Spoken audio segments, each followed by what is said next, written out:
이사야를 읽고 41번째 시간입니다. 이사야 44장을 통하여 하나님의 완전 역사에 대해서 자녀 축복과 완전 속죄에 대해서 변론해 보도록 하겠습니다. 본章 43장과 같이 세대 역사로 새로운 시대를 이루는 데 있어서 그 역사의 완전성을 구체적으로 말씀하셨는데요. 완전히 죄를 사해주는 역사와 영웅의 구원의 역사와 자손 만대의 축복을 누리게 하는 완전한 나라를 말씀대로 이루어 주시겠다는 것입니다. 하나님께서는 전지전능하시고 무소불능하심으로 모든 일들을 완전하게 해서 우리에게 완전한 축복을 주시고자 하는데요. 그 완전한 축복을 어떻게 주시느냐, 이거를 지금 말씀하시는 겁니다. 1절에서 3절입니다. 나의 종 야곱, 나의 택한 이스라엘아, 이제 들으라. 너를 지으며 너를 못해서 조성하고 너를 도와줄 여호와가 말하노라. 나의 종 야곱, 나의 택한 여스로나 두려워 말라. 내가 가난 자에게 불을 주며 이 마른 땅에 시내가 흐리게 하며 나의 신을 네 자손에게, 나의 복을 네 후손에게 내리리니. 하나님은 이렇게 완전한 것을 택한 종에게 주기를 원하는데요. 완전한 축복을 주시는데 종만의 축복이 아니라 자손까지, 자손 만대의 축복을 준다 이 말입니다. 그래서 이것은 하나님께서 예제장 아래서 그 종을 들었었는데 모태로부터 이미 생기기 전에도 예정하셔서 하나님의 택한 종은 시대적인 사명을 쓰신다는 사실을 우리가 알 수 있는데요. 그래서 하나님의 종될 자를 택하시고 난 다음은 자유로운 권세를 줘서 세계 통일의 역사를 했는데 복의 근원을 삼겠다. 그럼 마치 옛날 40년 전에 야곱이 천사와 씨름해서 이김으로 이스라엘이 된 것처럼 이 시대에도 그 종의 영적 육적 후손으로 세시를 이루겠다는 것이 하나님의 예정된 섭니다. 그러니까 이 택한 종을 쓰는 것은 하나님의 주권적인 권한이고 인간으로 알 수 없고 하나님께서 이미 예정한 종들을 택한 종들을 통해서 역사하시는데 그 종이 바로 여기 여수로나 이스라엘이라 이런 얘기를 했죠. 그래서 하나님께서 그 시기에 합당한 자고 고든 자고 정직한 자다 이렇게 보여주는 거거든요. 하나님께서는 그래서 모태로부터 택해서부터 도와주고 하나님이 인정하고 하나님 역사하시고 이런 역사가 아니면 하나님의 일을 할 수가 없겠죠. 그래서 하나님은 그 종에게 필요한 은혜도 주시고 또 필요한 영적 교훈도 주시고 또 시련과 연단 속에서 또 인격적인 장성도 주시고 하면 들으실 만한 그런 종을 이루게 하는 것을 말씀하셨다 이 말이죠. 근데 그 축복은 바로 뭐냐? 새 시대의 에덴 동산의 회복의 천년천상 회복의 축복을 말씀하시는 겁니다. 그래서 지금 이 시대에 이 세상의 사랑을 받는 것이 아니고 이제 세상을 심판하고 에덴 동산을 회복해서 새 시대의 축복을 주시겠다는 것이 하나님의 역사다. 그래서 하나님은 예제정간에 이렇게 다 도와주는 역사로 택한 하나님의 종을 들었을 건데 이거는 일반적인 종을 뜻한 것이 아니고 시대적인 사명자를 뜻했는데 시대적인 사명자는 인간 종간에는 인간의 십자가 사장에 변화성을 일으킬 종을 뜻한 겁니다.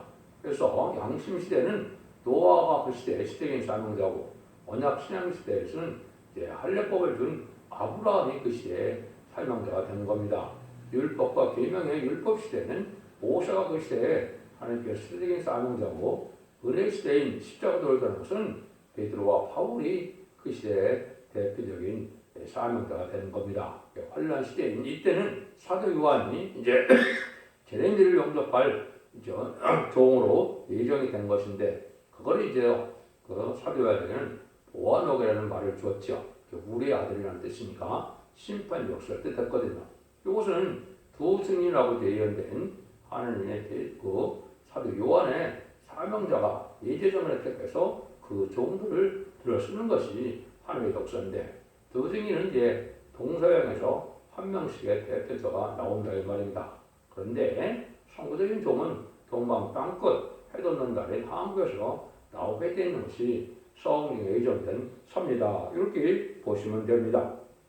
그래서 이제는 그 아브라함에게도 복의 근을 삼을 때 뭡니까? 내가 너로 큰 민족을 이루고 내게 복을 줘 내 이름을 창대케 하니 너는 복의 근원이 될지라 이렇게 했죠. 그래서 이 복의 근원이 됐던 아브라함으로 말미암아 예수님도 나오게 됐고 예수님도 이제는 온 세상을 구원하는 그런 백성이 되어 지금 이 시대의 구원은 또 아브라함의 자손은 누굽니까? 예수를 영접해서 예수 믿는 자들이 아브라함의 자손이라 이렇게 볼 수 있는 것이죠. 아무리 육적인 아브라함의 자손이라도 예수님을 영접하지 않는 자는 하나님의 백성이 될 수 없는 것이죠. 그런데 이 인간 중간에 또 이렇게 복의 근을 삼을 쪽이 있다는 겁니다. 그것이 이제 이사야 66장 10절에 보면 나와 있거든요. 그래서 모든 것을 그 종과 같이 함께하라 이렇게 얘기했는데 복받는 방법은 하나님의 시대적인 사명자와 사명자를 이루고 함께하는 것밖에는 이제 복받을 방법이 없는 것이다 이렇게 이제 말씀을 한 겁니다. 그래서 여러분이 잘 아는 것처럼 창세기 30장 28절에 야곱이 기도하여 천사가 써 이김으로 이스라엘이라 부른 것처럼 요 이스라엘이 이제 계시록 7장에 인마진 10만 4천 명의 12지파의 사람이 이제 참 이스라엘이죠. 이거는 육적이 되는 것과는 상관이 없습니다. 예수 믿고 중생받은 자 중에서 그러니까 인간 중에 택함으로써 인마진 10만 4천 명의 변화성들을 말씀한 거거든요. 4절입니다. 그들이 풀 가운데서 사기를 시내교에 거들같이 할 것이라. 이것은 이제 하나님께 인간 종말의 역사에 세일의 역사에 쓰임받는 종은 자손만대의 축복을 누리게 되는데 그 자손은 뭐라 그랬습니까? 시내교에 거들갔다 그랬죠. 그래서 아주 축복을 준다 이 말이죠. 그래서 이것은 43장에 하나님께서 들었으면 너희는 나의 증이다. 너는 나의 증이다 그랬죠. 하나님께서 살아계심을 나타내시는 능력과 권세를 받은 또 물거부를 못하는 신창조를 받은 종의 가정을 뜻했다. 이건 성부적인 종을 뜻했다. 이렇게 봐야 되겠죠.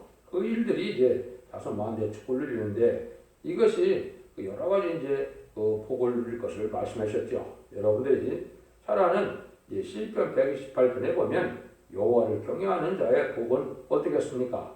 내 실에 있는 내 안에는 결실한 포도나무 같으며 내 상에 들린 자식은 어린 감람나무 같으리로다. 그래서 아주 복을 많이 자손 많이 축복을 받을 것을 얘기를 한 것이죠. 이걸 이제 우리가 하나님 앞에 복받은 자손임을 알게 된다. 또 시편 144편 11절에서 15절에 보면 우리 아들들은 이러다 장성한 나무 같으며 우리 딸들은 홍대는 식양대로 아름답게 다듬은 모퉁이 들고 같으며 그래서 아주 축복을 받게 된다 이 말이죠. 그래서 물질 축복만이 아니라 보호 축복, 자녀 축복 이런 완전한 축복을 받게 되는 것을 말씀하셨습니다.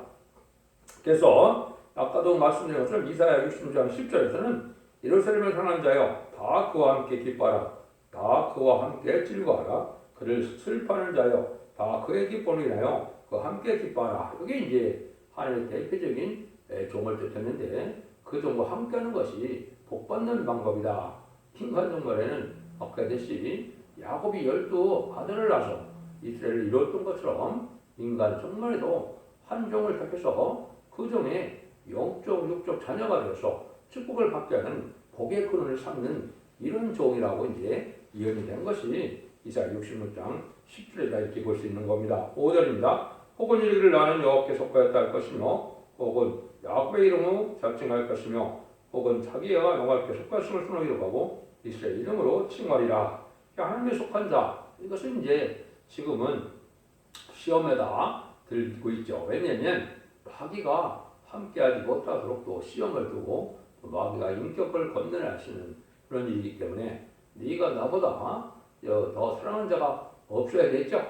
처자식보다도 부모 형제보다도 하나님을 더 사랑하는 그런 시험을 하게 되니까 이제는 합심되지 않고 또 하나님을 잘 경외하지 않지만은 정한 때가 되면 이렇다 하나님에 속한 것이 복받았다고 생각해서 하나님께서 이제는 다 합심된 가정에 이르러서 하나님의 자녀됨을 자랑스럽게 삼게 되는 이런 일이 있게 된다 이 말이거든요. 그래서 이제 이것은 아주 혈통적인 자녀 축복도 있고 영적인 자녀 축복도 있다. 이거를 이제 말씀하시는데 여기서는 이제 혈통적인 자녀 축복을 또 말씀하셨다. 이렇게 볼 수 있는 것이죠. 6절 7절입니다.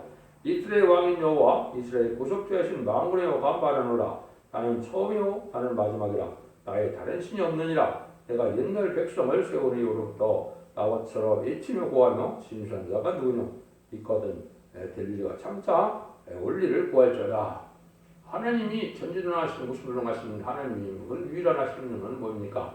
모든 예언을 하고 성취시킬 수 있는 분은 하나님밖에 없다는 것이죠. 우상들은 그 일을 할 수 없다는 것이죠. 그래서 이 하나님은 우리의 하나님이고 우리의 왕이 되고 우리의 구속자이신 하나님이 되시니까 당할 자가 없는 것이죠. 천지를 창조하시고 천지를 주장하시는 전지전능하고 무신불능하신 이 하나님이 우리의 왕이 되면 우리가 더 이상 부러울 것이 없는 것이죠. 그래서 절대적인 주권대 하나님의 참된 백성이고 참된 종이고 참된 하나님의 사람이라면 걱정할 것이 없죠. 그래서 그걸 여기 이제 강조하셨다 이렇게 볼 수가 있는 것이죠. 그래서 알파 오메가 역사처럼 하나님께서는 처음부터 끝까지 예전전간에 진행하셨다는 말씀도 있고 알파적인 역사가 있고 오메가적인 역사가 있다. 하나님께서는 처음부터 책임지고 또 끝을 맺는 역사까지도 하나님이 책임진다 이 말이거든요. 이들이 이제 이사야 성경에서는 뭐라고 그랬습니까? 새 일을 구하는 하나님이 있고 새 일을 행하신 하나님이다 이렇게 얘기했죠. 그래서 알지 못하는 죽지 않고 새 시대고 주자 앞에 성체는 말세의 복음의 길을 전하게 하시는 것도 하나님의 책임이고 또 그 일대로 성취해서 세상을 심판하고 예전 동물을 회복해서 자손 만대에 축복을 누리는 것도 하나님의 역사다. 하나님이 하신다. 이렇게 보시면 되겠습니다. 그래서 그런 식으로 하는 것을 이제 알복막에 대한 역사를 잘 설명한 것은 고린도 전도서 3장 15절인데요. 이렇게 되어 있죠. 이제 있는 것이 옛적에 있었고 장래에 있는 것을 옛적에 있었나니 하나님 이미 지난 것을 다시 찾으시느라. 하나님 옛날 옛적에 했던 알파적인 역사를 다시 오메가적인 역사로 반복해서 이중성취가 되게 하신다 이 말입니다. 그래서 하나님의 비밀을 소리를 잘 하려면 구약의 알파적인 역사 이러한 것을 잘 알아야 오메가적인 역사를 잘 알 수가 있고 바로 하나님의 섭리를 바로 깨달을 수 있다 이렇게 볼 수가 있는 겁니다. 8절입니다. 너희는 두려워 말며 건너지 말라. 내가 예로부터 너에게 들리지 아니하느냐 구하지 않느냐. 너희는 나의 증인이라. 나의 신이 있겠느냐. 과연 반석이 없느니 다른 신이 있음을 알지 못하노라. 하나님밖에 없다는 거죠. 근데 인간 정말에 하나님의 증은 하나님의 증, 여호와의 증인이다 이 말이죠. 여호와의 종이고 여호와의 증인이다. 여러분들이 이제 우리가 잘 아는 것처럼 그 사도행전 1장 8절에 보면 오직 성령이 너에게 임하시면 너희가 권능을 받고 예루살렘과 온 데와 사마리아와 땅 끝까지도 내 증인이 되리라 그랬죠.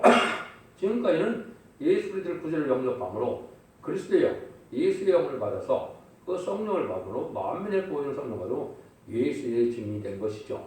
그런데 여기서는 여호와의 증인은 이제 뭡니까?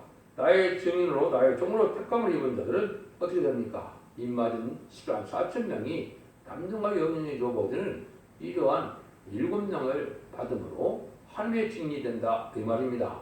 그래서 우리 주님은 사도를 통하여 이제는 사명을 하기 위해서 영원군의 역사를 시작했고 하셨고 2000년 동안 하나님께서는 인간종의 역사를 세일 역사, 성부 하나님의 역사를 이제 하나님의 종을 통해서 하는데 이것은 입맞은 10만 4천 명이 말세의 사명자다.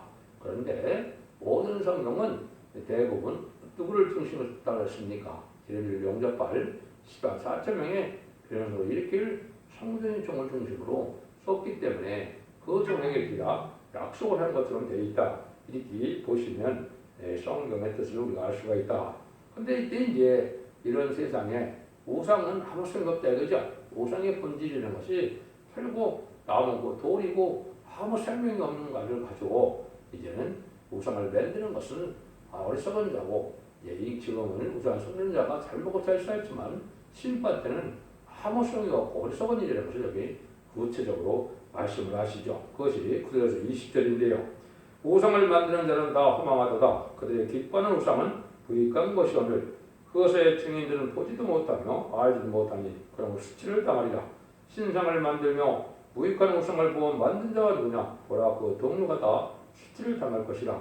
그 장세들은 사람이라. 그들이 다 모여 서서 두려워하며 함께 수치를 당할 것이라. 철공은 철을 숯불에 올리고 매우 치고 강한 칼로 관림으로 심지어 줄여서 기력이 신나며 물을 마시지 아니하며 곤비하여 목공은 줄을 느려 재고 붓으로 긋고 대패로 밀고 정교로 그 사람의 아름다움을 따라서 이념을 새겨 집에 들여하며 그는 혹 백양목을 베이며 혹 디르사나무와 상수나무를 취하여 혹 3인 중에 자기로 하여 한 나무를 택하여 혹 나무를 심고 비에 자라게도 하고 하나니 이 나무는 사람이 화목을 삼는 것을 그가 그것을 가지고 자기 몸을 더욱 깨닫고 그것으로 불을 피워서 떡을 굽기도 하고 그것으로 신상을 만들어 숭배하며 우상을 만들고 그 앞에 부복하기도 하는구나. 그 중에 얼마는 을 사르고 얼마는 고기를 삶아 먹기도 하고 고기를 구워 배불리기도 하며 또 몸을 더욱 깨하며 이르기를 아하 따뜻하다 내가 불을 보았구나 하면서 그 나머지로 우상, 신상, 자기의 우상을 만들고 그 앞에 부복하여 경배하며 그것에게 기도하여 이르기를 너는 나의 신이니 나를 구원하라 하는도다. 그들이 알지도 못하고 깨닫지도 못하면 그 눈이 가려워서 보지 못하며 그 마음이 어두워서 깨닫지 못합니다. 내 마음에 생각도 없고 지식도 없고 증명도 없으므로 내가 그 나무에 얼마를 불로 사르고 그 숯불 위에 떡도 굽고 고기도 구워 먹었거늘 내가 어찌하여 그 나머지 가증한 물건을 만들겠으며 내가 어찌 그 나무의 토막 앞에 굴복하여 말하지 아니하니 그는 죄를 먹고 미혹한 마음에 미혹되어서 스스로 영혼 구원하지 못하며 나의 오른손에 거짓 것에 믿지 아니하나 하지도 못하느니라. 한절에게 정황무한 말씀을 통해서 역설을 하시는 것이고 또 이론이 성실해서 살아계신 하나님을 섬기게 하는 것인데 이것은 나무를 통하여 나무는 화목감이고 떡을 굽고 고기를 구워 먹는 나무인데 그 생명 없는 나무에게 우상을 만들어 섬기는 것은 참으로 어리석다 이 말이죠. 실제 그렇죠. 아무 듣지 못하고 깨닫지 못하는 그 우상에게 자기를 구원해달라고 하면 참 얼마나 어리석은 인간입니까? 그래서 인간과 심판 때는 우상을 섬기는 자들이 어리석음을 이제 깨닫지 못하다가 수치를 당하게 돼서 망하게 된다 이 말이죠. 이런 날이 이제 임박한 때다 이렇게 이제 보시면 됩니다. 21절에 23절입니다. 야곱아 이스라엘아 이 일을 기억하라. 너는 내 종이라. 내가 너를 지었으니 너는 내 종이라. 이스라엘아 너는 나의 이집이 되지 아니하리라. 내가 네 허물을 백방 코른 사람들 같이 네 죄를 안개 사람 같이 도말하였도다. 너는 내게로 돌아와라. 내가 너를 구속하였습니다. 여호와께서 이 일을 행하셨으니 하늘이 노래할지어다. 땅이 푸는 것들아 높이 부를지어다. 산들아 산림과 그 가운데 모든 나무들아 소리내어 노래할지어다. 여호와께서 야곱을 구속하셨으니 이스라엘로 자기를 영원하게 하실 것입니다. 하나님이 이제 택한 종들은 이렇게 원죄와 저분들을 다 해결해 준다 이 말이죠. 그래서 이 완전변의 말씀을 듣고 충성과 진리를 다해서 말씀을 지켜 회개하면 하나님께서 원죄와 저분들에게서 죽지 않고 쇠쇠하고 죽지 않고 이제 변화승천하여 자손 무한대 축복을 누리게 하시는 것이 하나님의 완전한 축복을 주시는 방법이다. 지금까지 죄로 인해서 사망이 왔기 때문에 지금 2000년 동안은 자범죄만 해결해서 영원권만의 시대가 있었지만은 인간 종말의 역사는 원죄와 자범죄를 해결해서 이 죽음 자체가 없는 이런 세시의 축복을 주신다 이 말이거든요. 그걸 여기 이제 설명하신 겁니다. 그래서 우리의 완전한 죄를 이제 도말시켜서 죄 없는 삶이 되니까 죽음이 없고 이제 변화승천할 몸도 되고 영원히 축전하는 몸으로 변화받는 이런 삶이 되는데 이때는 이제 산천초목보다 기뻐한다 이 말이죠. 이 말은 지금 모든 만물이 인간의 재력을 남아 저주를 받아서 만물도 살기가 어렵지요. 재앙도 많고 공해도 심하고 그래서 모든 산천초목도 살기가 어려운데 예den을 회복되면 아주 복을 받게 되는데 그것은 하나님의 아들들 인간의 10만 4천 명이 나와야 그런 시대가 오거든요. 그걸 기뻐한다 이 말입니다. 그래서 그런 확실한 은혜를 받을 때가 오는데 그럴 때를 이제 뭐라 그럽니까? 로마서 8장 19절에 보면 피조물들이 고대하는 바는 하나님의 아들들에 나타나는 것이니 모든 일주 세상을 심판하고 새 시대가 오는 것은 하나님의 아들들이 나타나는 것인데 이것은 남자라는 뜻이 아니고 상속권을 받은 인마린 10만 4천의 변성들을 뜻하는 겁니다. 이래야 모든 우주 만물이 본래 하나님의 축복대로 살아갈 수 있는 세상에 가서 기뻐하게 된다. 이걸 말씀하는 거거든요. 그래서 그것을 이제 히브리 10장 23절에 보면 하늘에 기록한 장자들의 총회와 교회와 만민의 심판 되신 하나님과 및 온전케 된 의인들의 영들과 이랬는데 그 신자 하나님이 모든 교단과 교파를 초월하여 임하신 10만 4천 명과 그의 백수 성도들은 하나님 기득한 장자들의 총회와 교회다 이렇게 변했죠. 여기 이제 시온의 의미가 돼서 택한 종, 택한 백성으로 새시대의 복을 누리게 되고 영원 무궁색에서도 자선 만대의 축복을 또 임하신 자는 영원한 왕권으로 누릴 종들을 뜻했다. 그래서 장자들의 총회는 것은 상속권을 가졌다 이 말이거든요. 그 상속권이 바로 왕권이고 그런 복을 누리시는 단체가 이루어지게 된다 이 말이거든요. 말라기 16절에도 보면 특별 인간 종말에는 특별히 특별소를 삼을 기념책 기록한다 그러는 것인데 이것이 바로 임마진 10만 4천 명의 교회 성도가 하나의 특별수요가 돼서 특별한 종으로서 구원받은 자들 중에서도 특별한 하나님의 종으로 택한 것에서 귀히 쓰임받다가 귀한 또한 사명을 감당해서 축복을 받게 될 것을 말씀하신 것이죠. 20에서 28절입니다. 네 구속자여 못돼서 너를 조성한 나 여호와가 말하노라. 나는 만물을 지은 여호와라. 나와 함께한 자 없이 홀로 하늘을 폈으며 땅을 베풀었고 거짓말하는 자의 징조를 피하며 점치는 자를 미치게 하며 지혜로운 자들을 불리쳐 그 지식을 어리석게 하며 내 정의 말을 응하게 하며 내 사자의 모략을 성취하게 하며 예루살렘에 대해 이르기를 거기 사람이 살리라 하며 네가 성읍들에 대하여 이르기를 내 친구 될 것이라. 내가 그 컴파한 것들을 복구시켜서 이와 복구시키라 하며 기쁨에 대하여는 이르기를 말하라. 내가 네 강물들을 마르게 하리라 하며 고레스에 대하여 이르기를 그는 나의 목자라. 나의 모든 기쁨을 성취하리라 하며 예루살렘에 대하여 이르기를 중건되리라 하며 성전에 대하여 이르기를 네 기초가 세움이 되리라 하는 자니라. 이거 하는 것은 이제 천재 대주가 될 수 있는 전지전능하신 하나님이니까 모든 일을 다 성취시킬 수 있는 분이다 이 말이죠. 그래서 하나님의 택한 종들은 또 특별히 하나님이 신창조도 하나님이 조성하시고 또 신창조를 줘서 늙어버리 못하는 이제 종으로 쓰임받게 하고 자선반대의 축복을 누리게 된다 이 말이거든요. 그렇지 않은 자들은 이제 망하게 되는데 이러한 복되는 것은 이제는 완전한 이스라엘이 회복되는 것인데 이것은 육적 이스라엘 백성들의 회복이 있던 것이 아니고 에덴 동산이 회복돼서 천년치상 평왕으로 예수님이 만의 왕으로 다스리는 시대를 이룰 것을 지금 말씀하신 것입니다. 그래서 그 모든 기쁨을 성취해서 예루살렘이 다 중건되고 에덴 동산이 회복되는 것은 누구를 통해서 한다고요? 동방의 고레스다. 고레스도 옛날에 그랬죠. 그래서 고레스는 2500년 전 사람인데 2700년 전에 이미 예언해서 200년 후에 나타난 사람이 고레스죠. 동방 미디아가스의 왕 고레스인데 그 동방 고레스는 동방 땅끝 해돋는 날에 말세의 사망자를 뜻하는 겁니다.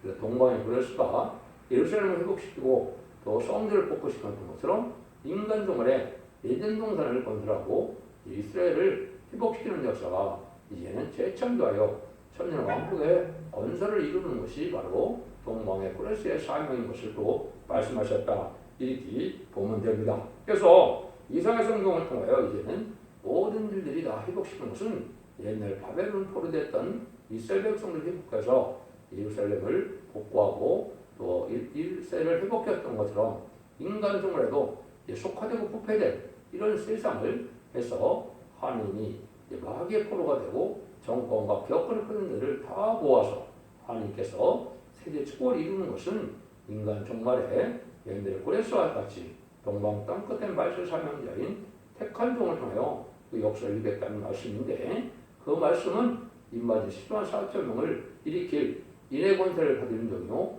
또 철정 권세를 받은 종이요 승인 권세를 받은 종이 이랬는데 다른 틀의 말씀인 이제 예언서 계시록의 말씀을 통하여 그 일들을 다 회복시키게 된다 이 말입니다. 그래서 이런 완전한 축복을 누리게 하는 것이 하나님의 인간으로 마지막 구원의 선미고 비밀인데 이 복을 누리는 것이 가장 복을 누릴 때 보는 것이고 이것은 마지막 하늘에 전 3년 만의 구원의 역사와 후 3년 만에 환란 등 심판의 역사로 이제 끝을 맺게 되는데 그날이 임박한 때이고 천삼년을 들어갈 날이 심히 임박한 때우리가 살고 있다 이렇게 보시면 됩니다. 그래서 하나님께서는 하시는 방법은 야곱이 이스라엘에 대해서 12아들로 이스라엘의 족관처럼 인간의 한 종을 택하여 그 종의 영적, 육적 자손을 통하여 남은 종 남은 백성이 되게 하시고 세계의 축복을 이루어서 천년왕국을 이루어서 영원히 복을 받게 하는 것이 하나님의 숨은 모략이다 이렇게 보시면 됩니다. 그걸 말씀하는 것이 이사야 44장이니까 여러분들도 이 진리 앞에 순종함으로 하나님 주시받는 삶 속에 자손 만대 축복을 이루는 복된 종들과 성도님들이 다 되시기를 예수님으로 간절히 축원드립니다. 아멘.